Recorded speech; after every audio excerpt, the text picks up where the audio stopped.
Bom dia a todos. Bom dia. Raquel Dias, para quem não me conhece, é Giovana. A gente também agradecer a presença de todos, a gente está muito feliz de poder retornar com o domingo, poder retornar com esses momentos que são tão importantes. E que Jesus esteja conosco, nos inspirando ao longo desses momentos que nós vamos passar juntos aqui. O nosso tema, o Setembro Amarelo, a gente vai começar falando um pouquinho do porquê, Embora muitos de nós já saibamos, a gente vai refletir um pouquinho. Até Leonardo chegou a comentar na palestra dele o porquê do Setembro Amarelo. A gente vai refletir um pouquinho sobre essa história, que é a história de um jovem de 17 anos, cujo nome era Mike M. Um jovem dos Estados Unidos, um jovem americano, e ele era um rapaz cheio de vida, um adolescente, gostava muito de carros, tinha reformado o Mustang 68, que ele tinha pintado de amarelo, e de repente, infelizmente, em 1994, chegou a notícia de que o jovem tinha tirado a própria vida, o jovem Mike. E ninguém entendeu o porquê de um jovem tão alegre, tão cheio de vida, tão bem relacionado com as pessoas, ter chegado a esse ponto de tirar a própria vida. E o que foi mais marcante foi que a família e os amigos, eles, ainda no funeral do jovem, eles montaram algumas cestas com fitinhas amarelas, porque ele era muito conhecido pelo carro amarelo, Então eles montaram as cestas com as fitinhas amarelas com a seguinte frase: se precisar, peça ajuda. E isso já diz muito para nós, Porque a família de Mike, diante daquele momento de uma dor tamanha, que é difícil para a gente ter uma noção de que dor é essa, pensar que outras pessoas estariam precisando de ajuda e que poderiam não falar, E aí, isso teve uma repercussão muito grande, essas fitinhas amarelas e essa frase, e foi em vários lugares, em várias cidades dos Estados Unidos, e isso se espalhou e acabou se tornando um movimento. Por quê? Porque os cartõezinhos chegaram às mãos de pessoas que realmente estavam precisando desse apoio. A gente vê que o trabalho não é só nosso. A partir do momento que a gente faz uma coisinha, se propõe a fazer uma coisinha para ajudar alguém, como a gente é amparado. E aí, muitas pessoas chegaram a buscar, inclusive uma jovem do outro lado dos Estados Unidos. Essa jovem estava pensando em tirar a própria vida e ela procurou um professor quando ela viu esse cartãozinho. E assim ela conversou com o professor, buscou ajuda especializada e conseguiu superar aquele momento. E muitas outras pessoas. Então, a gente vê a importância de falar, a importância do diálogo e a importância do direcionamento, Porque essa família, diante de um momento tão difícil, conseguiu ainda pensar em auxiliar outras pessoas. E a gente vê que não é à toa que essa campanha do Setembro Amarelo tem repercutido tanto. E a gente vai pensar um pouquinho nas estatísticas. Olha, uma a cada 100 mortes no mundo acontece por suicídio.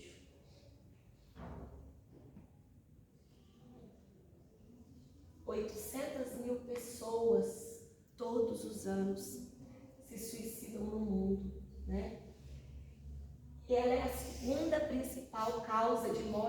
entre jovens de 15 a 29 anos.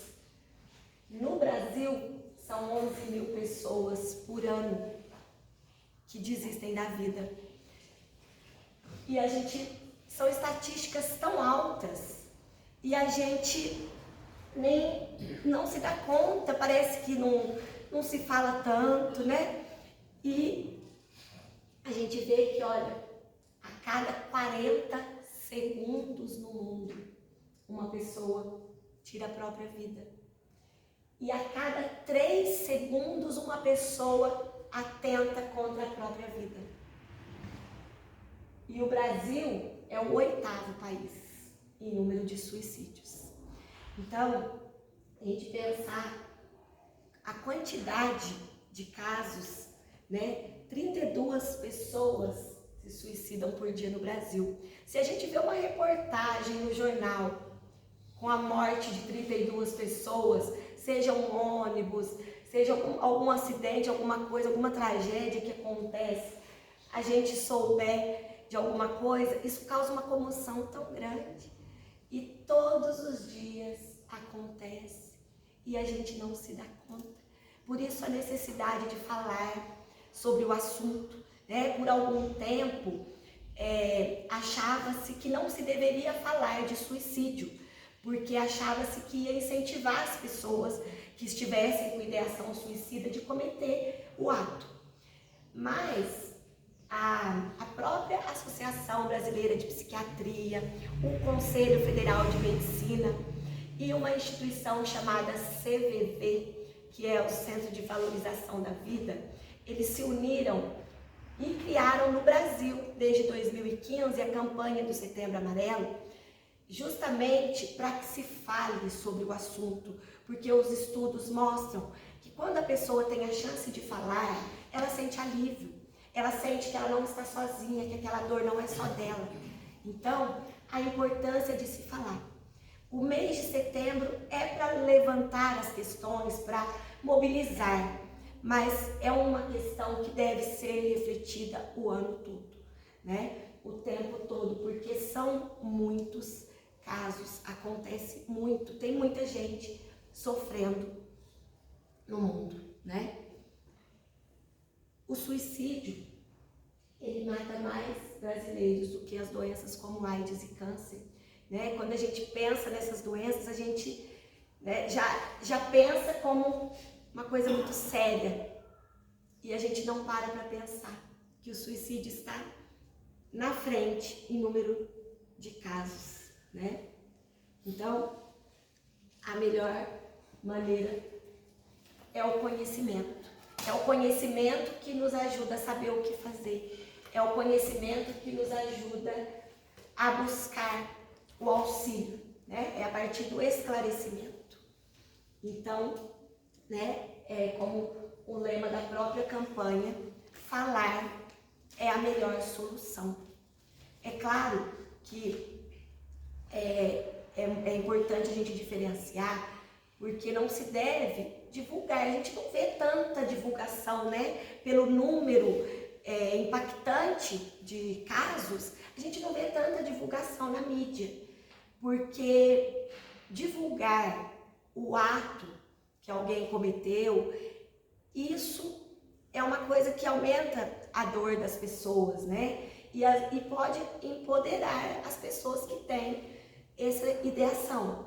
Não é divulgar que a pessoa se jogou de uma janela ou o ato que a pessoa cometeu, mas é divulgar a informação, é se colocar à disposição para acolher. Enquanto sociedade, né? Nós nos colocarmos enquanto membros da sociedade, enquanto instituições, para acolher as pessoas, para levar o esclarecimento e o auxílio. E o primeiro passo é saber onde buscar ajuda, né? Aquele que chega até nós precisando desse apoio, ou até mesmo nós, se passamos por um momento difícil em nossa vida, onde buscar ajuda. E o CVV, que é o Centro de Valorização da Vida, eles têm um número de telefone que é 188, que são ligações gratuitas, e eles têm mais de 4.000 voluntários, né? O Leonardo até mencionou na palestra dele.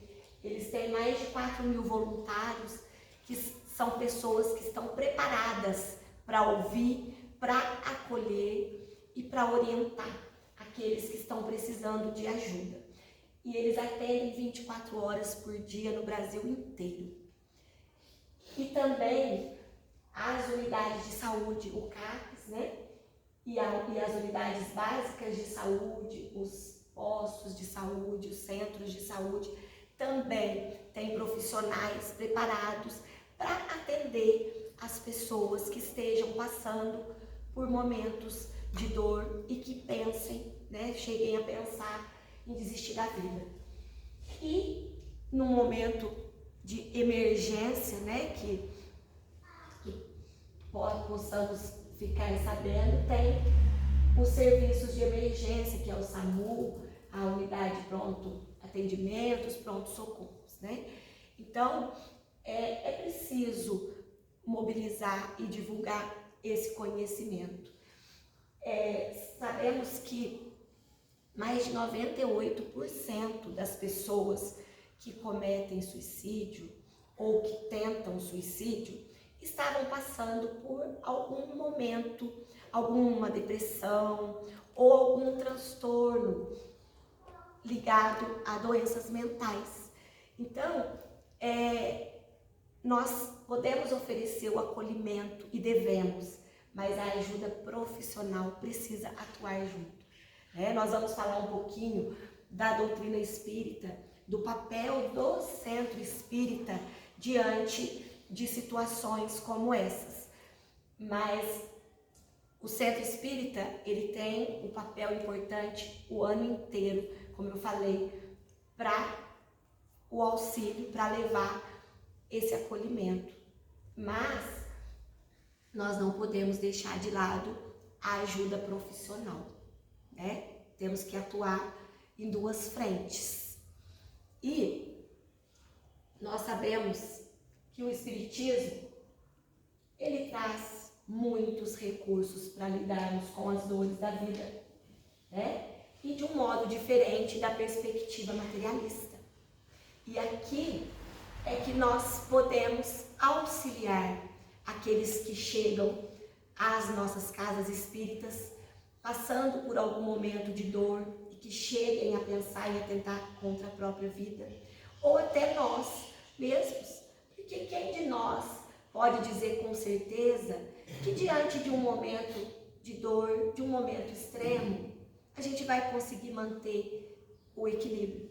Por isso a importância de nós nos acolhermos uns aos outros e de nós estarmos abertos para acolher, né? Todos nós, ou a maioria de nós, quando chegamos à casa espírita, pelas primeiras vezes, quase sempre é pela via da dor. E aqui nós temos a oportunidade de transformar a nossa dor em auxílio, em acolhimento, em dividir com o outro, né? Isso nos faz sentirmos melhores também. Kardec nos diz lá no Evangelho segundo o Espiritismo que a calma e a resignação adquiridas na maneira de considerar a vida terrestre e a confiança no futuro dão ao espírito uma serenidade que é o melhor preservativo contra a loucura e o suicídio. Então, diante disso, o centro espírita, ele oferece a prece, o passe, o estudo, o trabalho no bem, o diálogo fraterno, o esclarecimento doutrinário a espíritos obsessores, entre outras atividades. E aqui nós temos a oportunidade de refletir sobre a imortalidade, sobre as questões, as nossas questões e sobre a maneira de encarar a própria vida. E aí, nesse sentido, o centro espírita exerce o papel fundamental no acolhimento aos irmãos com ideação suicida. Receber o esclarecimento que alerta sobre o perigo do materialismo exagerado, a influência dos espíritos, né? Como os nossos pensamentos são influenciados por espíritos desencarnados, as relações do mundo material com o mundo espiritual, da vida futura e da nossa condição de espíritos imortais. A pessoa que está passando por um momento de grande dor, se ela chega a pensar em desistir da vida, geralmente ela só está conseguindo considerar o seu problema sob a perspectiva da vida material. Então, a partir do momento que você chega a pessoa chega no centro espírita e você mostra para ela que esse momento de dor é um momento e que aquela dor tem um sentido e que a vida dela é muito maior do que aquele instante, você no mínimo, você faz ela parar para pensar, né? Coisa que ela não estaria conseguindo fazer diante da dor. Então, principalmente, ela vai entender que não é possível deixar de existir, que ela pode deixar o corpo físico, mas ela não vai deixar de existir. E aí você mostra uma outra perspectiva diante da imortalidade. Porque ao frequentar a casa espírita, a pessoa é estimulada a enxergar a vida sob um novo prisma. Desculpa. Sobre um novo prisma, sobre uma nova ótica, que envolve a mente, o corpo e o espírito. Que geralmente quando a pessoa está passando por esse momento, ela não consegue enxergar, né? Daqui a pouco eu não posso estender muito, porque senão eu atrapalho a dinâmica das meninas. Então, daqui a pouco a gente vai refletir um pouco mais sobre essa visão estreita que a dor pode nos levar, né? E a importância dessa nova perspectiva de olhar para a nossa dor, de olhar para o momento que nós estamos passando. Então, por isso, o Centro Espírita tem esse papel fundamental e a importância de nós estarmos constantemente nos preparando para acolher as pessoas e para perceber, porque a gente vive uma sociedade, principalmente um momento enquanto humanidade, em que nós não temos muito tempo. Nós não temos muito tempo para olhar para nós, nós não temos muito tempo para olhar para o outro, né? Quando a gente está, quando a gente está conversando no dia a dia, a gente pensa assim, a gente às vezes fala assim, eu ia fazer isso, não deu tempo. Essa frase a gente usa tanto, né? Eu ia trazer isso, eu ia fazer isso, não deu tempo. Por quê? Porque o nosso tempo está tão acelerado e a gente está tão preocupado e perdido no meio de tantas questões que muitas vezes a gente tem dificuldade de se situar naquilo que realmente importa, naquilo que realmente traz algo de crescimento para nós. Então, diante disso, a importância de nós estarmos sempre refletindo e sempre parando para olhar para nós. Porque se eu olho para mim, se eu paro para olhar para mim, eu consigo parar para olhar para o outro. Se eu não paro para olhar para mim, se nem para mim, que eu estou comigo 24 horas, né, eu brinco às vezes com os meus guias, a única pessoa que vai estar com você o tempo todo é você mesmo. Então, se eu não consigo olhar para mim, que é quem mais está comigo, imagina eu olhar para o outro. Então, a importância de nos cuidarmos, né? Cuidar de nós mesmos, para aprender a cuidar do outro e, principalmente, aprender a partir do trabalho, da prece, do conhecimento, dessa convivência fraterna, nós aprendermos a direcionar as nossas dores, que é o nosso grande desafio, enquanto espíritos imortais. Então, eu vou encerrar minha fala por aqui, para a gente poder ampliar esse entendimento a partir da dinâmica e da nossa roda de conversa. Então, vou chamar a Geise, a Raquel e a Cris, que vão assumir aí daqui para frente as nossas reflexões. Gente, bom dia a todos novamente.